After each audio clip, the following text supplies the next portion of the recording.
Well, your 18th birthday is usually a cause for celebration because you've entered your early years of being an adult. But imagine reaching your 18th birthday and facing a future with no home, no financial support and no idea of what to do next.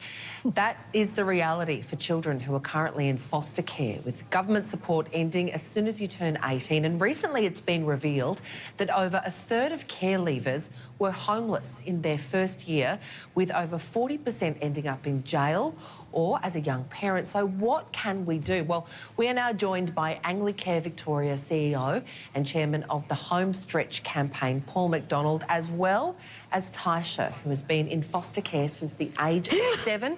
Welcome both to the show. Bless you, Denise. Thank you. Welcome both to the show. Yeah, bless you, Denise. Good to be with you. Now, Paul, there are some really alarming statistics there. Currently, child protection agencies prepare kids to leave care from the age of 15.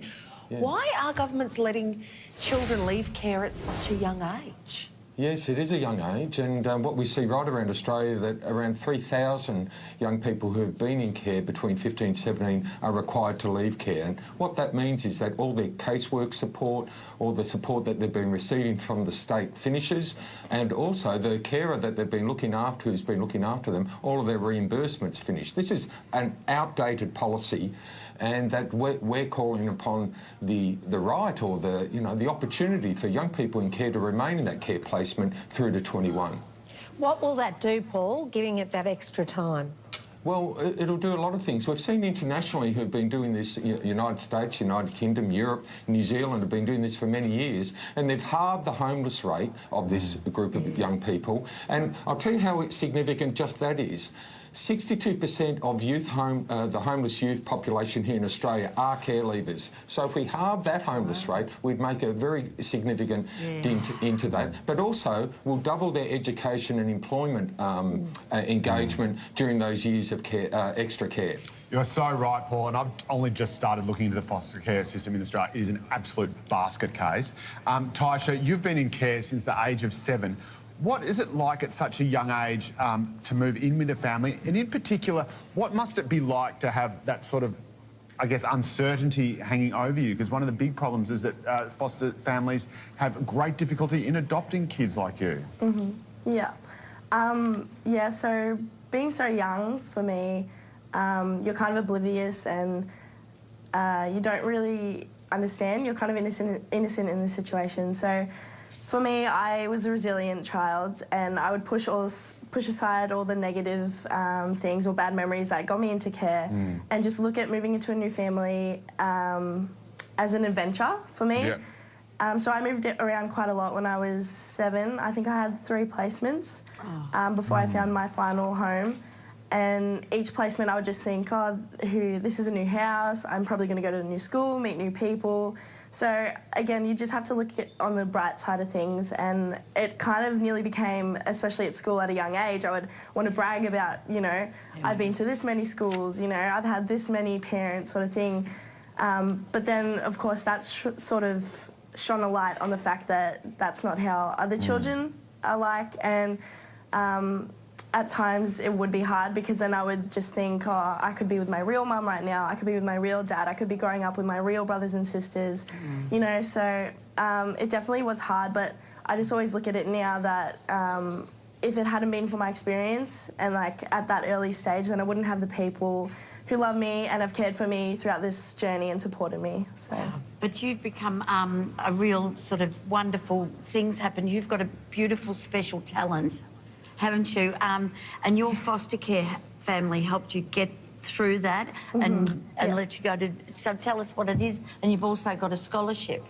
Yes. So I know that I've always been musically inclined for my biological family. I know that my biological father was very into music, and it wasn't until my final placement where they had a piano, and I would listen to... I would listen to songs or, watch movies, musicals, and then I'd go to the piano and just play.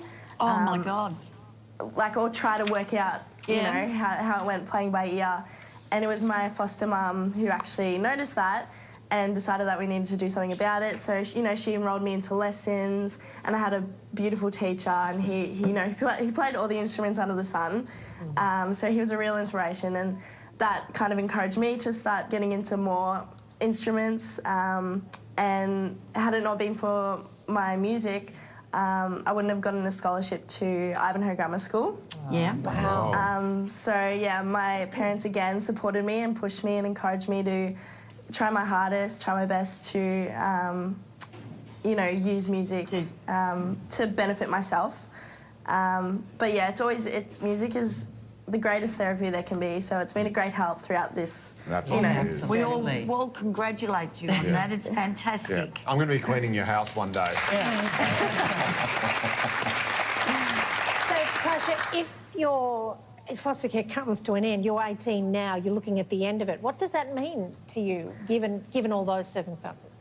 Well, I remember having my first leaving care plan meeting and talking about leaving home and the care ending and the support ending from the government was definitely daunting. And I remember I just got out of that meeting and I was completely, you know, scared that I'm going to be kicked out of home. I'm not going to have any, you know, contact with my parents, sort of thing. But I was assured that that wasn't the case, thank God. But no, it's a scary thing, especially for children in care, because, you know, you don't really know what to expect. Once that support from the government has ended, I mean, you don't know where to go from there. Like, how are you going to get a job? How are you going to, you know, keep your, you know, mental stability, you know, that's stable, hardest. sort of thing. So it is very daunting, but Well, we know that Yeah. kids are staying at home with their parents for longer, rents are out of control, so it definitely makes sense that that sort of Yeah. support is given to foster children as well. You can head to thehomestretch.org.au to get behind this really wonderful campaign. Paul and Tysha, thank you so much for chatting with us this morning. thank you. Continued success.